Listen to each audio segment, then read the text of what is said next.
मंच पर उपस्थित अतिथिगण, बेनीवाल भाई साहब, सामने जो बैठे हैं मेरे भाई और बंधुओं, उनको मेरा सादर प्रणाम। आपके गुडा गौड़ जी की आज धरा पर आए हैं, सत्ता संकल्प यात्रा लेके बहुत और उम्मीद के साथ आए हैं व्यवस्था के लिए। आपने जो इतना प्यार और सम्मान दिया है, प्रिया और आरएलपी टीम आपका सदा आभारी रहेगी, जब तक रहेगी आपकी शुक्रगुजार रहेगी कि आपने इतना प्यार और सम्मान दिया है। बेनीवाल भाई साहब के लिए मैं क्या कहूं, वो तो किसानों के मसीहा है, वो दुख दर्द में काम आते हैं। आपने एक कहावत सुनी होगी ना से रोग हरे सब पीरा, जपत निरंतर हनुमंत बलवीरा। तो वो छवि है हनुमान बेनीवाल भाई साहब की कि आज आदमी दुख हार के, दुख तकलीफ में जब सब तरह से हार जाता है, तब बेनीवाल भाई साहब के पास आते हैं और यहाँ इनके पास जो आता है आज तक खाली नहीं गया है। कहते हैं राजस्थान में बहुत कुछ दिया है बीजेपी कांग्रेस ने, सिवाय गुलामी के आपको कुछ नहीं दिया। गुलामी की जंजीरों में जकड़े हुए हो आप लोग, मैं खुद जकड़ी हुई हूं। मैं आरएलपी टीम का हिस्सा बन के भाई साहब को मजबूत बना के, इसीलिए आप आज के आपके शहर में आई हूं कि बहुत देर हो चुकी है, पहले भी जागो तभी सवेरा है, अब सवेरा है, अब नहीं जागोगे तो कब जागोगे। महिला उत्पीड़न के मामले सिर्फ राजस्थान के देखें तो 13,890 हैं, 2023 की कोई मतगणना नहीं है, 15,000 से ऊपर क्रॉस कर गए। महिलाएं कब तक शिकार होती रहेगी? महिलाओं को, किसानों का हक नहीं मिलता, उनके अधिकार नहीं मिलते, नौरुआ रोजगार ऐसे ही घूम रहे हैं। व्यवस्था सुधारनी है, अपने हक और लड़ाई के लिए हम लड़ रहे हैं। आप भी हमारा हिस्सा बनो, हम आपके बिना कुछ नहीं है। आपका सहयोग, आपका आशीर्वाद बहुत जरूरी है। आप ज्यादा से ज्यादा संख्या में वोट देकर आरएलपी टीम को मजबूत बनाए, बेनीवाल भाई साहब को मुख्यमंत्री बनाए। यही आस और उम्मीद के साथ नया राजस्थान का सवेरा करें। 2023 में आपको एक इतिहास लिखना है कि हमारा नेता, हमारा मुख्यमंत्री हनुमान बेनीवाल हो। गरीबों का हक मिलेगा, महिलाएं सुरक्षित होगी, किसानों को उनका हक मिलेगा, नव रोजगार, जो युवा बेरोजगार है वो बेरोजगार नहीं रहेंगे, पेपर लीक नहीं होंगे। इतने हौसले और बुलंद की आवाज मेरी अगर बुलंद है, पिछले मेरे इंटरव्यू सुन लीजिए और सत्ता संकल्प यात्रा में सुन लीजिए। आज जितना कॉन्फिडेंस और कितना विश्वास है वो सिर्फ एक ही इंसान की वजह से है, वो बेनीवाल भाई साहब की वजह से है। मुझे मजबूत बनाया है आरएलपी टीम ने। मैं बहनों से यही बात कहूंगी कि महिलाएं किसी से कम नहीं है। एक सृष्टि की रचना महिलाएं करती है, एक पूरी प्रजाति को जन्म महिलाएं देती है। मेरी माता और मेरी बहनों, आप किसी से कम नहीं हो। आपको राजस्थान का इतिहास रचना है, राजस्थान का इतिहास लिखना है, तो आप बोतल के बटन पे ज्यादा से ज्यादा मत दीजिए और हनुमान बेनीवाल भाई साहब को मुख्यमंत्री बनाइए। आरएलपी टीम धन्यवाद। हेलो, एक बार जोरदार तालियों से स्वागत। और हनुमान बेनीवाल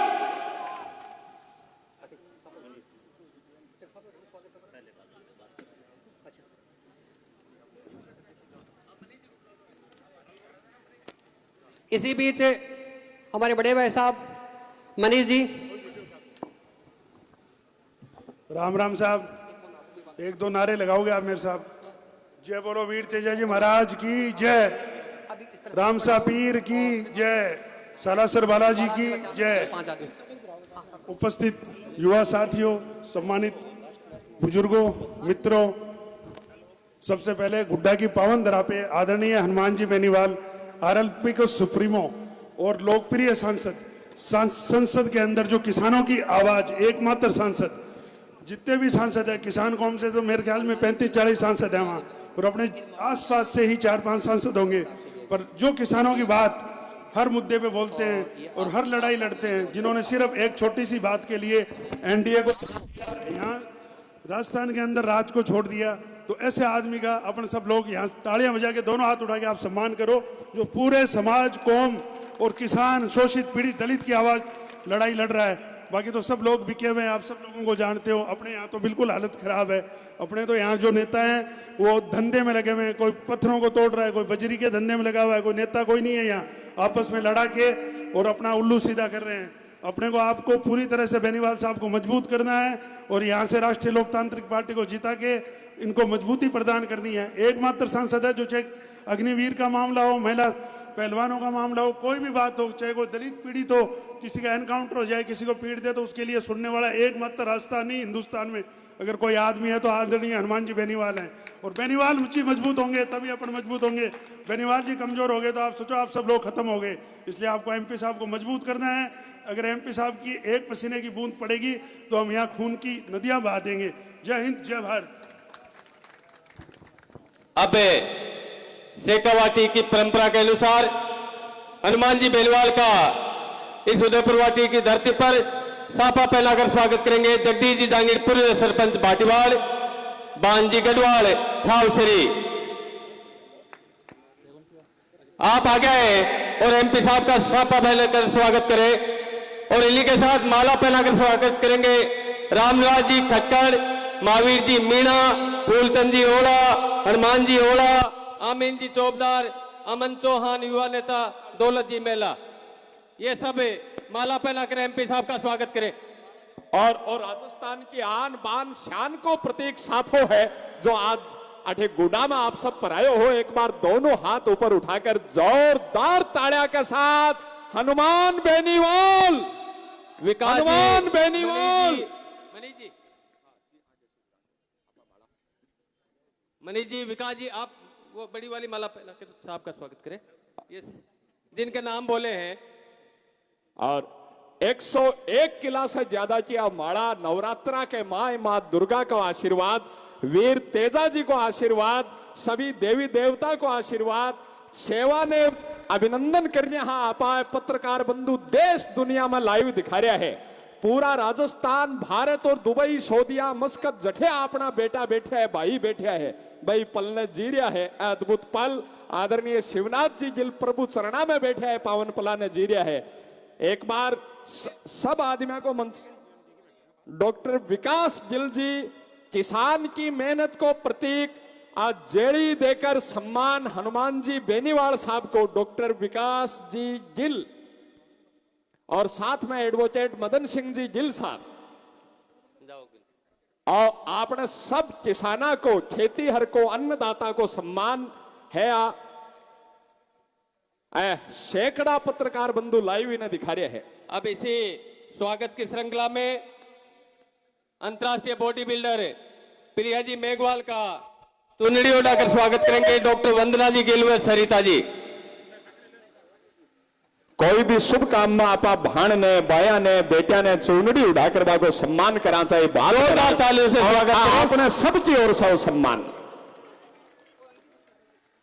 अब इस उदयपुर वाटी की पावन धरा पर इस कार्यक्रम के आयोजक इस विशाल जन सैलाब को हनुमान जी बेनीवाल से रूबरू करवाने के लिए आप सबको निमंत्रण करने वाले डॉक्टर विकास जी गिल से निवेदन है कि वो अपना उद्बोधन आप सबके बीच में पेश करें। डॉक्टर विकास जी गिल, आप डॉक्टर विकास जी गिल ना आशीर्वाद देवा आया हो, दोनों हाथ ऊपर उठाकर हनुमान बेनीवाल जी ने बताओ कि आप कालजा से कत्तो प्रेम करो डॉक्टर विकास गिल साहब ने।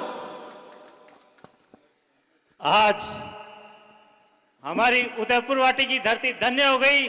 हमारा किसान नेता हमारे बीच, हमारे पास आया।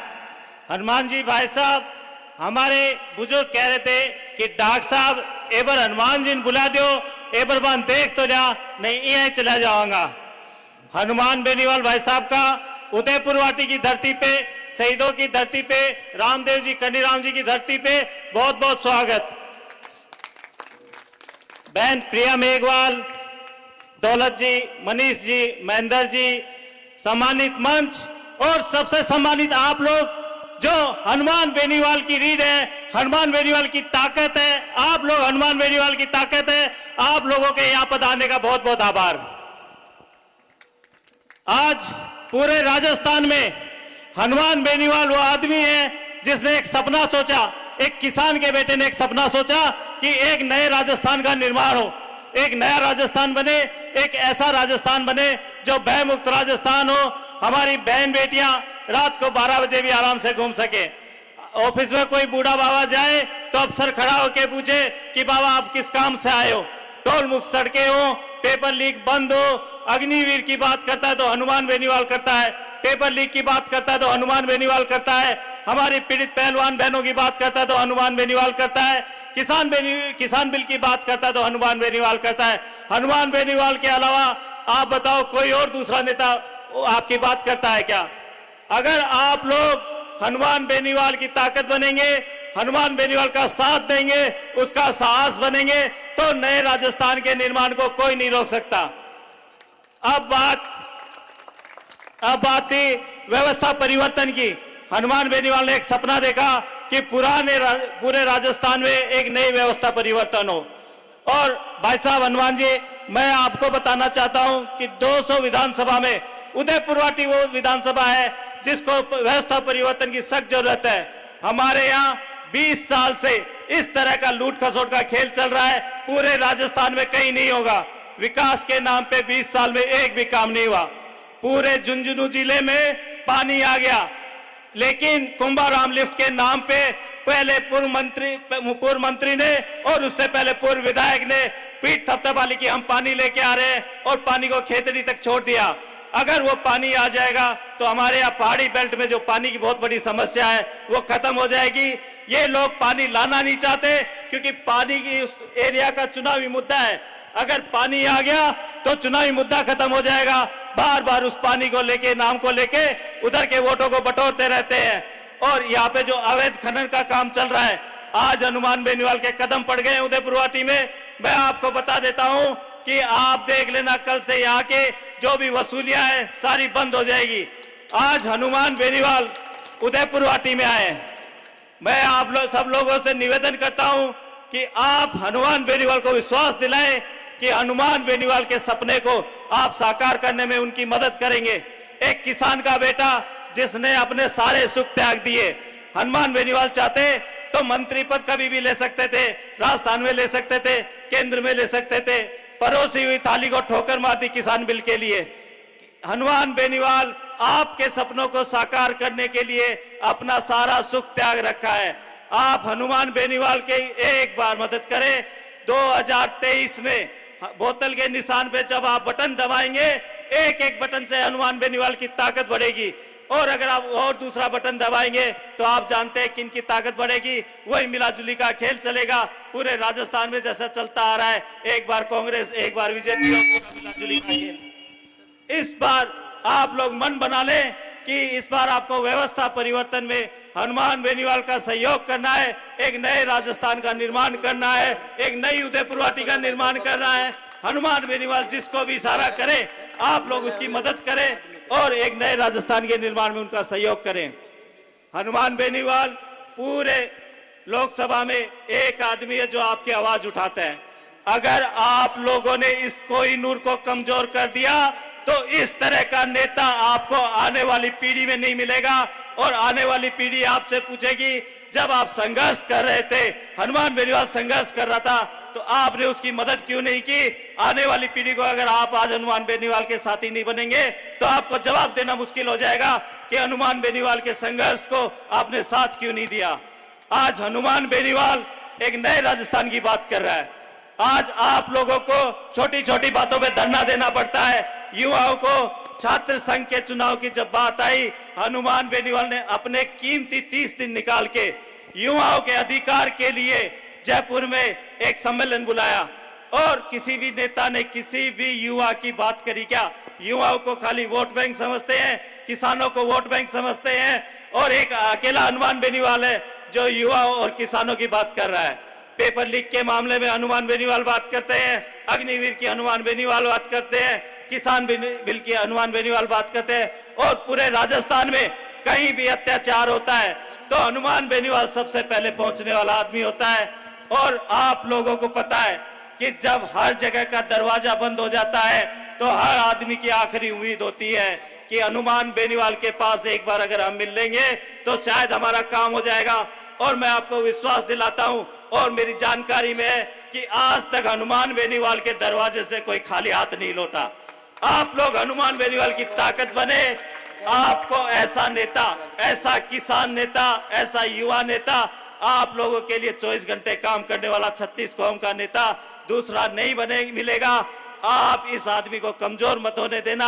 आप इन्हें विश्वास दिलाएं कि आपकी इनकी ताकत है। और ये जो ताकत उदयपुर वाटी में आज दिख रही है, एक एक व्यक्ति 100 के बराबर है और 60-70 हजार की संख्या उदयपुर वाटी में हनुमान बेनीवाल को समर्थन देगी। हमें ये पूरा विश्वास है। लोग कहते हैं कि हनुमान बेनीवाल युवाओं के दिल में बसता है। मैं कहता हूं कि अगर किसी भी युवा के आप खून की जांच करा लो, उसके खून की बूंद में भी हनुमान बेनीवाल लिखा हुआ मिलेगा। हनुमान बेनीवाल जैसा नेता, इस आदमी को कमजोर मत होने देना। मैं आपसे हाथ जोड़ के झोली फैला के निवेदन करता हूं, हनुमान बेनीवाल का साथ दो, हनुमान बेनीवाल को मजबूत करो, राष्ट्रीय लोकतांत्रिक पार्टी को मजबूत करो। हनुमान बेनीवाल, हनुमान बेनीवाल, हनुमान बेनीवाल। धन्यवाद। अब आपको जिस शख्स का इंतजार था, सुबह 10:30 बजे से ये कुछ स्वागत की कड़ी को आगे बढ़ाते हैं। स्कूल के स्टाफ वगैरह जो है वो स्वागत करेंगे एमपी साहब का। मदन सिंह जी, आपके नेतृत्व में, आपके नेतृत्व में, हाँ,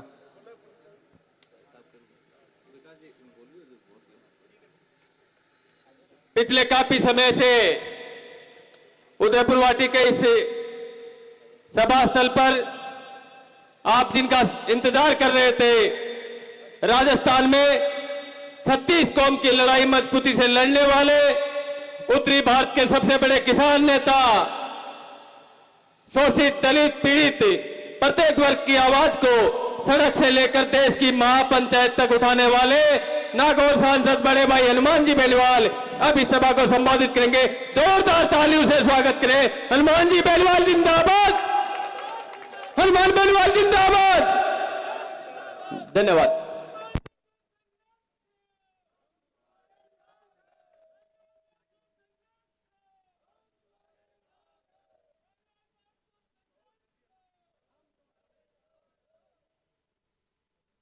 गुड़ा के अंदर आज इस ऐतिहासिक सभा के अंदर उपस्थित छोटी बहन अंतर्राष्ट्रीय बॉडी बिल्डर पीड़ा सिंह मेघवाल, संघर्षशील नेता डॉक्टर विकास गिल, पूर्व जिला प्रमुख मदन सिंह जी गिल, सीकर के हमारे जिला अध्यक्ष महेंद्र जी, छोटे भाई और मेरे कॉलेज के जमाने के साथी मनीष चौधरी जी, मेरे साथ ही कॉलेज के अध्यक्ष रहे हुए, ऊपर आ जाओ, ऊपर आ जाओ, दौलत सिंह जी मेला,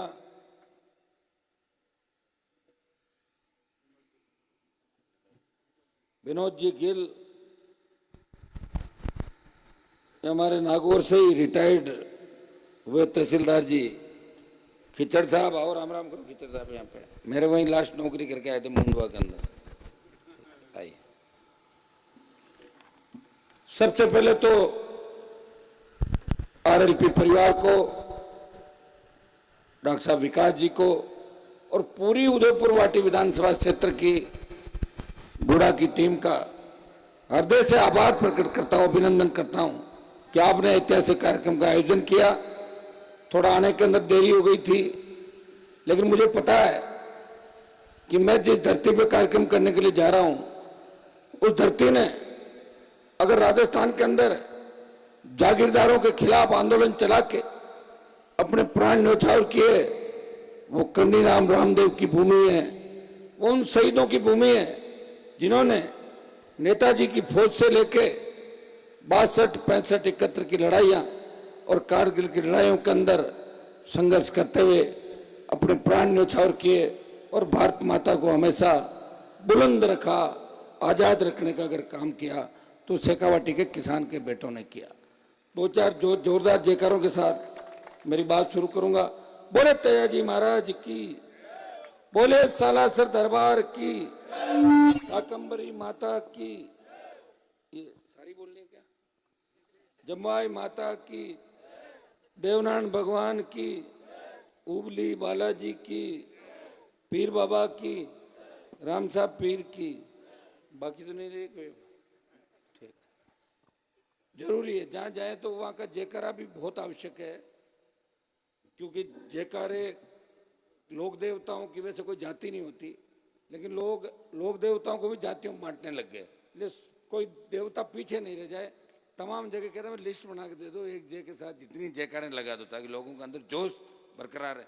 जैसे आर्मी के अंदर बटालियन लड़ाई लड़ती है, रेजिमेंट लड़ाई लड़ती है, तो उनका खुद का एक अलग नारा होता है, उस नारे के साथ जैसे ही वो नारा लगता है वो रेजिमेंट आगे बढ़ती रहती है रेजिमेंट का। तो हमारे भी जहाँ जयकारा लग जाता है तो जवानों के अंदर एक नया जोश पैदा होता है। जहाँ मैं खड़ा हूँ यहाँ मैं कोई नया नहीं, जब मैं विश्वविद्यालय के अंदर राजनीति करता था मुझे अच्छी तरह याद है, 95, 96, 97, 93 से लेकर 98 तक का दौर। उस समय भी सबसे ज्यादा अगर मेरा साथ किसी ने दिया तो शेखावाटी के किसान के बेटों ने हनुमान बेनीवाल को हमेशा उस संघर्ष के जमाने में साथ दिया, और उसी का परिणाम था कि मैं राजस्थान विश्वविद्यालय का अध्यक्ष बना। और जब मैं अध्यक्ष बना था तो शायद मेरे सामने हारने वाले भी नंबर 2 और 3 पे थे, वो भी यही के लड़के थे सारे के सारे, ये इसी जगह के लोग थे जो हारे थे मेरे सामने चुनाव। इस विधानसभा क्षेत्र के अंदर 18 के अंदर भी नई पार्टी थी, संघर्ष करके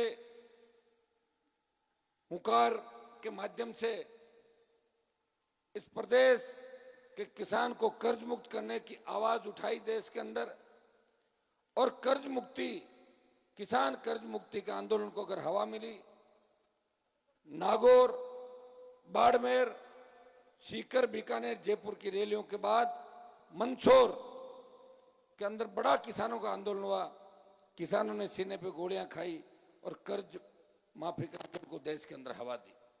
हमें पार्टी बनाने के अंदर बहुत समय लग गया था, मैंने प्रयास किया। बहुत से लोग कहते थे, जब मेरा वसुंधरा से झगड़ा हुआ 2009 के अंदर, बहुत से लोगों ने कहा कि आपका राजनीतिक कैरियर खत्म हो गया, आप वसुंधरा से क्यों लड़ रहे हो, आप दोबारा नहीं जीतोगे, आप ये नहीं करोगे, वो नहीं करोगे। लेकिन मैंने इन चीजों की परवाह नहीं की। जीवन के अंदर शायद मैं विश्वविद्यालय के अंदर चुनाव जीता तब भी निर्दलीय चुनाव जीता था, ये निर्दलीय और थर्ड फ्रंट और अलग पार्टी यही मुझे सूट करता है, क्योंकि किसी दूसरे नेता के अधीन में काम नहीं कर सकता। जब मैंने लंबी लड़ाई, लंबा संघर्ष राजस्थान के अंदर किया, संघर्ष करते करते आपने देखा होगा जब राजस्थान में हार्डकोर अपराधी किसान के बेटों के सीने पे गोलियां बरसा रहे थे, जो वसुंधरा सरकार के इशारे पे वसुंधरा के मंत्री जेलों में उन अपराधियों से मिलने के लिए जाते थे और टारगेट कर करके किसान नेताओं की बोलती बंद कर दी थी। उस समय अगर राजस्थान के अंदर इन सामंती ताकतों से, उन हार्डकोर अपराधियों से कोई लड़ाई लड़ रहा था, वो सड़क से लेकर विधानसभा तक नागौर का सांसद हनुमान बेनीवाल उस राजस्थान विधानसभा के अंदर किसान कौम की लड़ाई लड़ रहा था। 13 के अंदर चुनाव जीतने के बाद 18 में पार्टी का निर्माण किया, और पार्टी का निर्माण करने के बाद उस समय ज्यादातर जगह मेरे पास बहुत से लोग आए। मैं कभी गलत बात भी नहीं करता, वही बात कहता हूं जो मैंने किया। बहुत से लोगों ने कहा, साहब आप चुनाव मत लड़ाओ, आप लड़ाओगे हम हार जाएंगे, हम हार जाएंगे, ठीक नहीं रहेगा। वैसे जो पार्टी बनाता है वो किसी दूसरे के लिए नहीं बनाता, पार्टी की एक विचारधारा होती है। कांग्रेस बीजेपी से त्रस्त लोगों को राजस्थान में विकल्प कैसे मिले, पार्टी बनाई। पिछली बार तमाम जगह जो आज कांग्रेस बीजेपी के अंदर बड़ी बड़ी बात कर रहे हैं, जो टिकट बांट रहे हैं, अगर वो टिकट बांट रहे हैं तो उसमें मेरा भी सहयोग था। अगर मैं सब जगह चुनाव लड़ा देता तो टिकट नहीं बांट पाते, वो हार के घर बैठ जाते। आपके यहाँ भी उम्मीदवार कोई टिकट लेके आया था, मुझे पता है, लेकिन वो टिकट लेके ही आया था जब आपके लोगों ने कहा कि हनुमान जी हेलीकॉप्टर का रुख उदयपुर वाटी की तरफ मत करो। नहीं किया था मैंने, बात मान ली थी आप लोगों की। ऐसे लोग आपको नहीं मिलेंगे जो समय के साथ जनमानस की भावनाओं को पहचाने। नेताओं को तो वोट बैंक से मतलब है, नेता तो जो पार्टी बनाता है वो चाहता है कि मेरा वोट बैंक कैसे बढ़े, और मैंने ये चाहा था कि मेरे लोगों का सम्मान कैसे बढ़े। मेरी वजह से कोई गुंडे बदमाश इस राजस्थान की विधानसभा के अंदर नहीं पहुंचे, ये मैंने प्रयास किया था हर जगह, और आपने देखा भी होगा। यहाँ शेखावाटी अंचल जहां हमारी सबसे ज्यादा संख्या किसानों की, फिर भी दुर्भाग्य से देखिए राजनीति कौन कर, आप देखिए, मुझे चारों तरफ नजर उठा के देखे 100 किलोमीटर के अंदर जिनके वोट नहीं वो यहाँ के नेता है, जिनके वोट है वो टिकट मांगने के लिए लाइन लगा के खड़े रहते हैं। ये राजनीति राजस्थान के अंदर हो रही। मैं आपको विश्वास दिलाता हूं कि मारवाड़ से इस बार राष्ट्रीय लोकतांत्रिक पार्टी का तूफान चलेगा। शेखावाटी में आप सुनामी बना देना, मुख्यमंत्री आपका बन जाएगा, इतना ही विश्वास मैं आपको दिलाना चाहता हूं।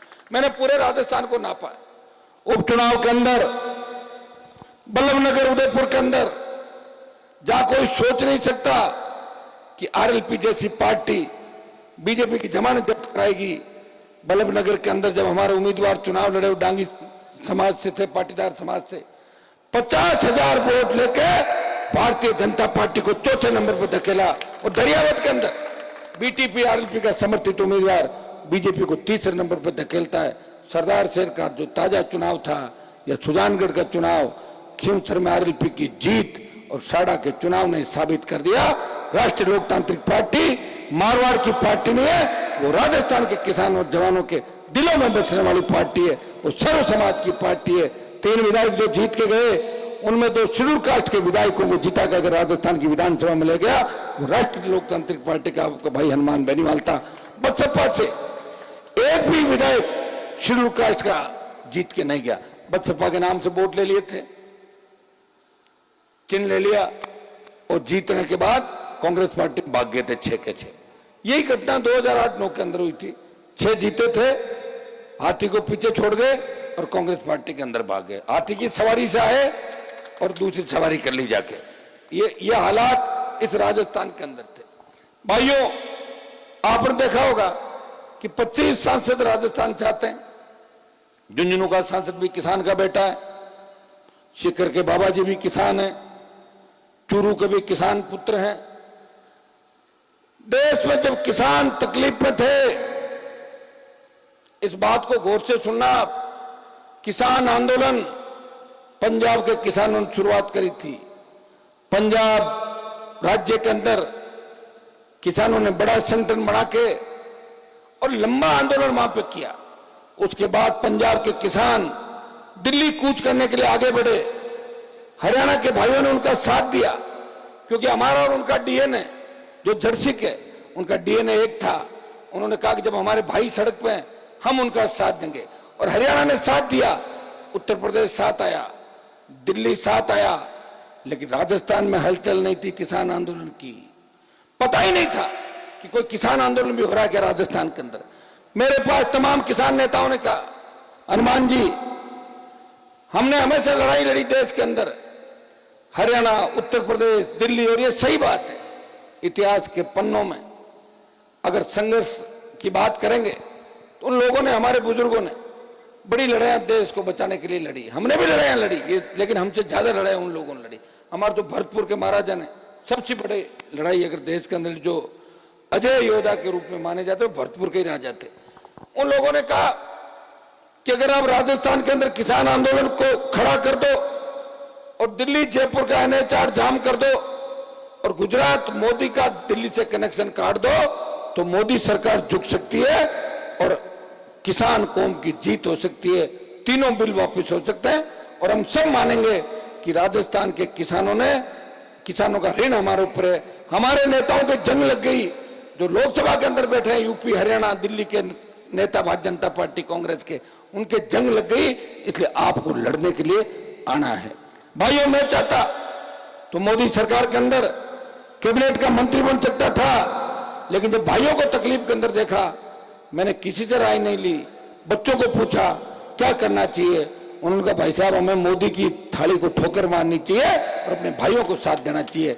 मैं इस हाईवे पे गया और मैंने कहा मैं हाईवे पे आ रहा हूं, हरियाणा का आपका जो बॉर्डर था वो जाम हो गया।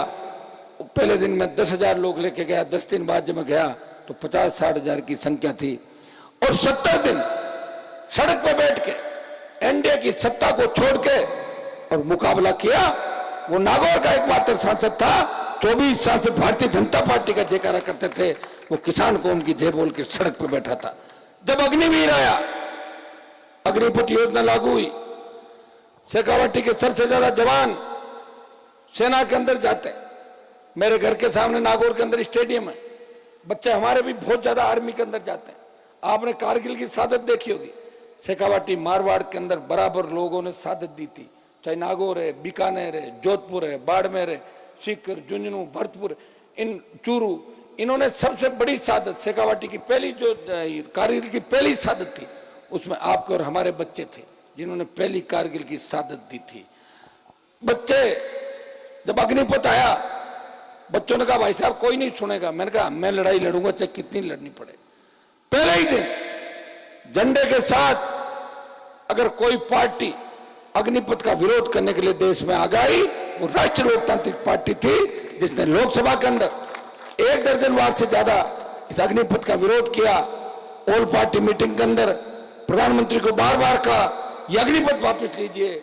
रक्षा मंत्री तो इतने परेशान हो गए, पहले ही मेरे बोलने से पहले ही कह देते थे दूसरी बात से शुरू कर दें, वो तो हमारा ध्यान है आपका अग्निपथ। ये बार बार अगर इसका विरोध किया और 2 लाख जवानों की जोधपुर में रैली करके ये संदेश दिया, मोदी जी अग्निपथ वापस ले लो, ये किसान पुत्र है, आ रहे हैं दिल्ली की तरफ, तैयारी कर लो।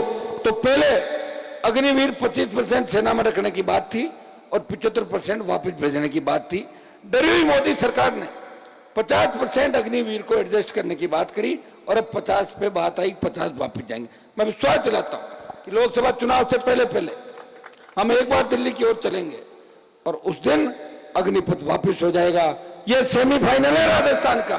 इस चुनाव के अंदर अगर आपने भारतीय जनता पार्टी और कांग्रेस को वोट नहीं डाला, आपने तीसरी ताकत खड़ी कर दी, आपने अपने भाई को आशीर्वाद दे दिया, तो निश्चित रूप से इस देश की राजनीति इस राजस्थान के और शेखावाटी के इर्द गिर्द घूमेगी। इतना मैं विश्वास आपको दिलाता हूं। मुझे बहुत बड़ी पीड़ा होती है जब हम पार्लियामेंट के अंदर बैठते हैं, सांसद, हर सांसद एक ही बात करता है, आपस में बातें करते हैं, आपका बिजनेस क्या है, आपने जूते कितने रुपए के पहन रखे हैं, आपकी शर्ट कहां से लाए, ये क्या है, अंगूठी कौन सी है। मतलब उन बिजनेस के अलावा कोई बात। पॉलिटिक्स को लोग व्यापार का सबसे अच्छा धंधा मानते हैं। व्यापार अगर करना हो तो राजनीति के अंदर चले जाओ। आजकल तो एक नई चीज और हो गई, लोग चोरियां करते हैं। पहले कोई गाड़ी का चोर, कोई मोटरसाइकिल का चोर, कोई डोडे का तस्कर, कोई दारू का ठेकेदार। ये क्या करते हैं, जब उनको छवि सुधारनी हो, पहले कुर्ते पजामे का फैशन था, वो तो आजकल मैंने कम कर दिया, पैंट शर्ट पे चल रही राजनीति सारी के साथ। देखो हर कोई पैंट शर्ट पहन रहा है, तो अच्छी बात है ना। आप बताएं, जब नशे के कारोबारी पॉलिटिक्स में उस जगह बैठ जाएंगे जहां से कानून बन रहे हैं, तो फिर कैसे नशे को रोकोगे? आप बताओ मुझे, कौन ठीक करेगा इस व्यवस्था को? क्या कांग्रेस ठीक कर लेगी? क्या भारतीय जनता पार्टी ठीक कर लेगी? 25 साल कांग्रेस और बीजेपी को मैंने नजदीक से देखा। अब अशोक गहलोत जी कल बयान दे रहे थे कि मैंने जो कहा था दोबारा याद दिलाया उन्होंने। पहले भूल रहे थे लोग, वसुंधरा वाला बयान किया था, कल वापिस याद दिला दिया।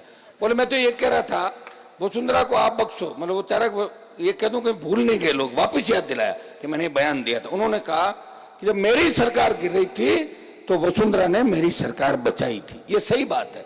8 विधायक वसुंधरा ने गहलोत को दिए और आपको पता है हम उस समय क्या कर रहे थे, यह भी आपको पता होना चाहिए।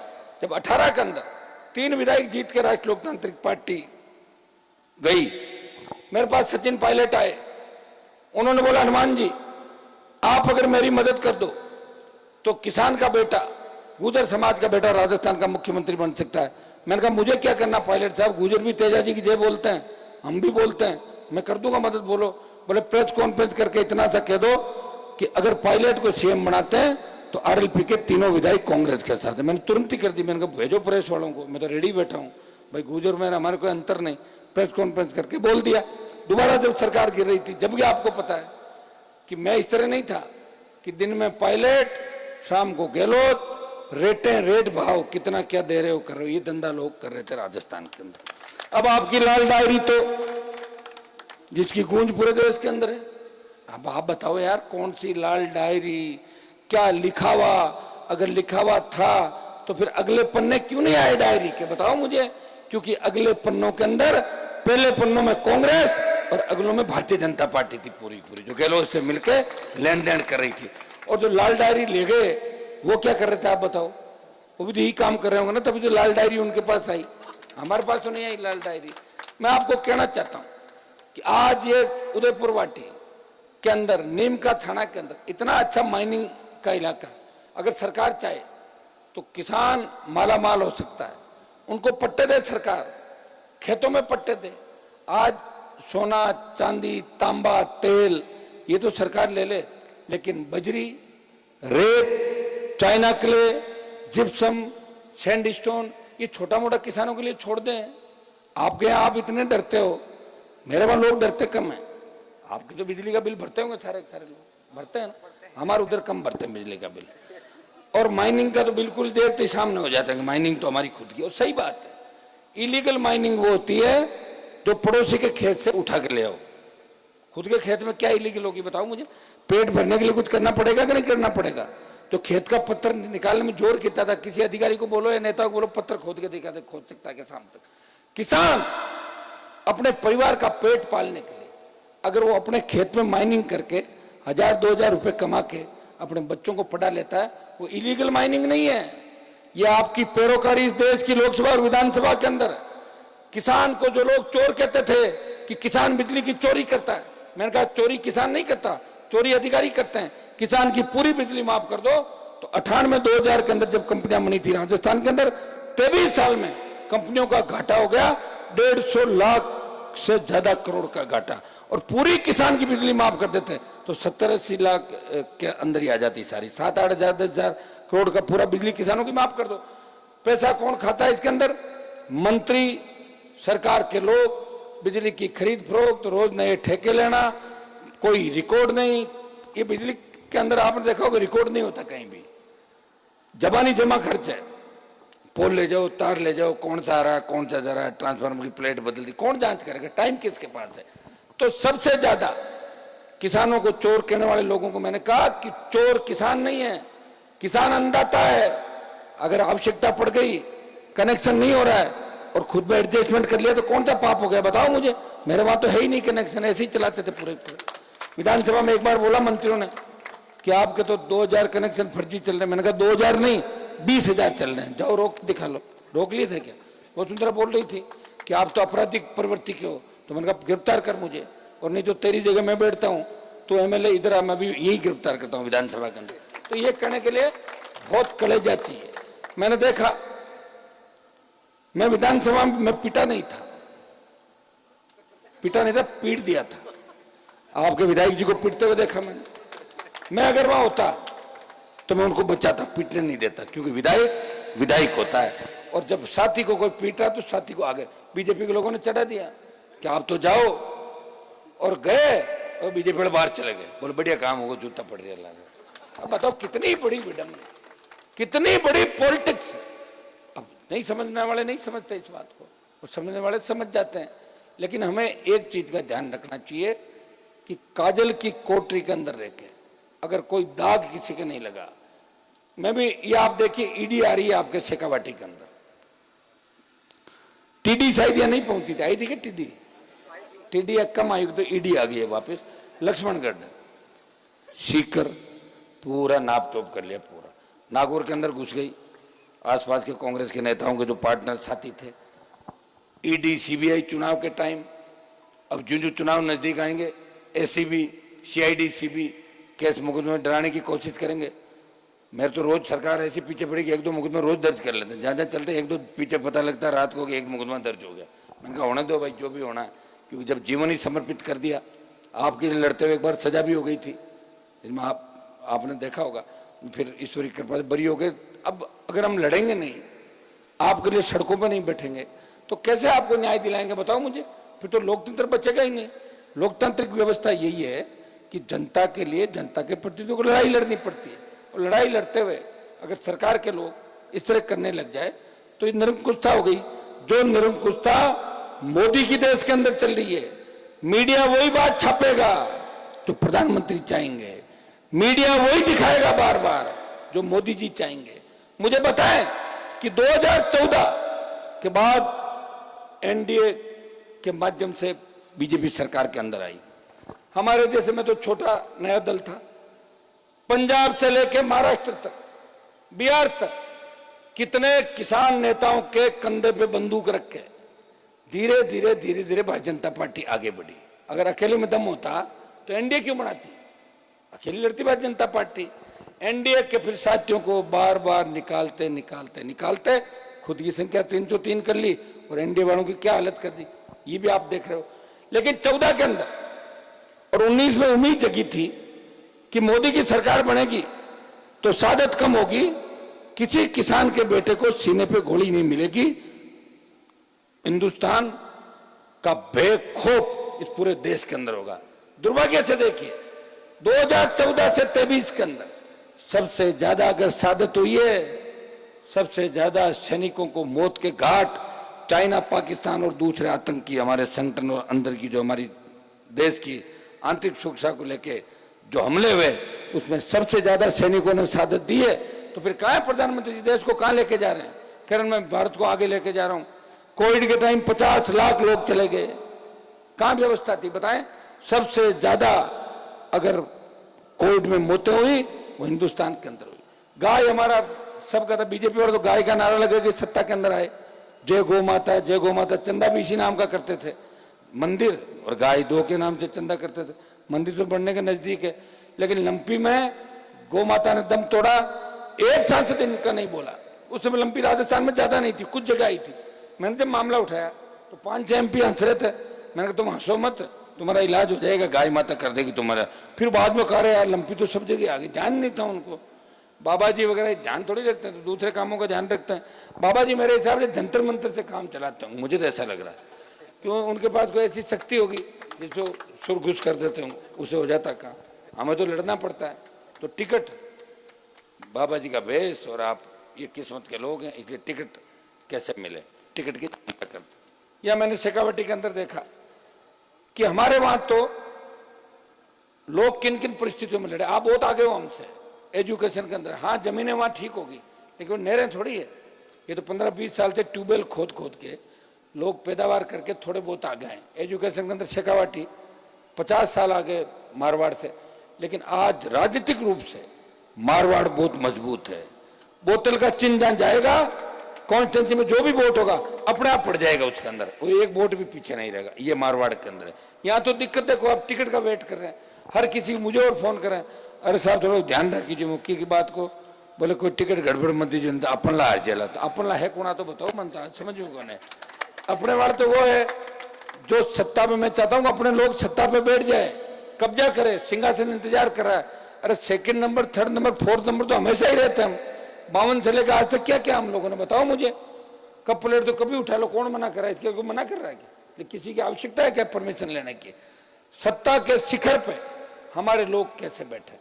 पिछली बार मैंने सबका ध्यान रखा, इस बार 23 में आप लोग इस आरएलपी पार्टी का ध्यान रखोगे। जिस तरह बोतल का जल स्वच्छ पारदर्शी है, उसी तरह का प्रशासन राष्ट्रीय लोकतांत्रिक पार्टी आपको देगी। हमें सत्ता संकल्प के माध्यम से व्यवस्था परिवर्तन की आवश्यकता क्यों पड़ी?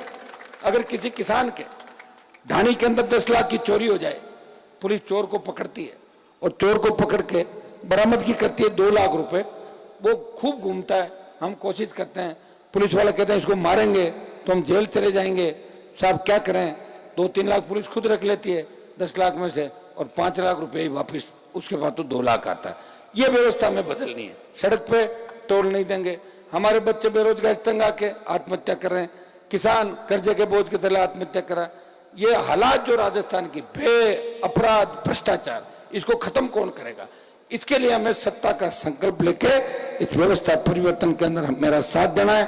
अभी चुनाव का समय, कांग्रेस बीजेपी टिकट बांटने में व्यस्त है और मैं आपके बीच लगातार संघर्ष करते हुए 15-20 साल का मेरा संघर्ष है, मेरे तीनों विधायकों का संघर्ष, चाहे पेपर लीक की घटनाएं हो और बजरी माफिया को अगर राजस्थान में सबक सिखाया, उसको फुर किया, तो आरएलपी पार्टी ने बजरी माफिया को उसकी औकात राजस्थान के अंदर दिखा दी। मैं विश्वास दिलाता हूं कि बड़े से बड़े नेता, चाहे बीजेपी में या कांग्रेस के अंदर, अगर मैं जिनके पीछे पड़ा उनको दिन में तारे नहीं दिखाए तो उनका रिकॉर्ड उठा के देख लो, वसुंधरा से बड़ी तो कोई आई नहीं। और गहलोत के बेटे को सांसद हरा के ये भी संदेश दिया कि यहाँ हमेशा गहलोत का ही दांव नहीं चलता, कभी दांव हमारे बीच चलते हैं। आप सबने स्वागत सत्कार के ऐतिहासिक कार्यक्रम यहाँ पे उदयपुर वाटी क्षेत्र के अंदर जो सत्ता संकल्प का करवाया, इसके लिए पूरी आरएलपी टीम को, डॉक्टर साहब को, पूरे परिवार को, इनको हृदय से आभार। हमेशा आपके लिए लड़ता रहूंगा।